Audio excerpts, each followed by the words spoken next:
ne nous compliquons pas avec, quand on lit les recettes, c'est toujours trop compliqué. Et on veut justement pas faire une recette entre guillemets grand chef, on veut faire un atelier de cuisine, de convivialité, avec des gens qui viennent partager des moments, qui repartent et qui disent ça y est, je sais faire la crème de courgette. L'idée de cette école, c'est une rencontre entre la cuisine française et la cuisine marocaine.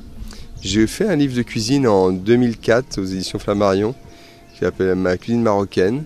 Et je dirais que je l'ai fait avec les cuisinières marocaines. C'est elles qui m'ont appris, donné les goûts, montré. Et aujourd'hui, à mon tour, j'ai envie de passer cette étape. Alors j'ai eu de la chance, j'ai rencontré les bons partenaires. Au tout début que je me suis installé, j'ai rencontré la famille Benani, du groupe Hivernage, et qui m'a ouvert les portes, puisqu'on a aujourd'hui plus de 10 points de vente ensemble, dans les aéroports, Casablanca, Marrakech, évidemment la première qui est au quartier de l'Hivernage, et d'autres endroits. Et puis dans un deuxième temps, le groupe Palmeret Palace, qui sont des gens établis, crédibles, avec des beaux projets. Et donc ça m'a permis de faire mon chemin dans mon métier de professionnel de cuisinier et de rester à ma place. Et seulement dans un deuxième temps, donc il y a 30 mois maintenant, j'ai repris cet endroit Jardin Inès où j'ai décidé d'installer la formation interne à notre entreprise évidemment et nos entreprises et à la fois maintenant faire des ateliers de cuisine pour la clientèle extérieure. Donc oui, bien sûr, c'était un travail de... Et puis il faut se laisser... faut le temps pour être accepté dans une destination quelle qu'elle soit.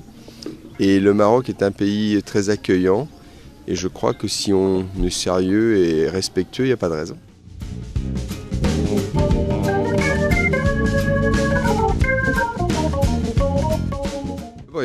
Je suis un peu hors circuit depuis assez longtemps.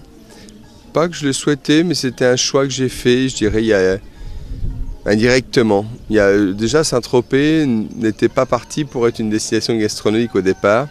Et déjà, j'ai mené ce combat pendant 20 ans où on me disait « mais Saint-Tropez, pourquoi faire de la grande cuisine ?» ainsi de suite.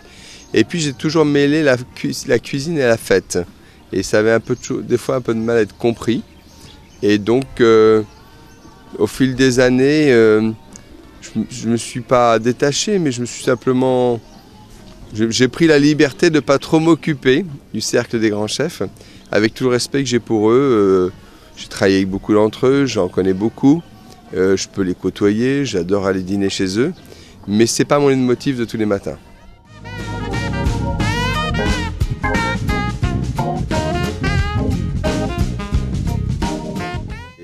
Si moi je résumais mon ambition, je dirais c'est de donner du plaisir aux gens. L'important c'est de pouvoir faire découvrir notre métier mais par des moyens quand même un peu plus simples, avec des petites techniques de cuisine mais que ça soit pratique pour tout le monde.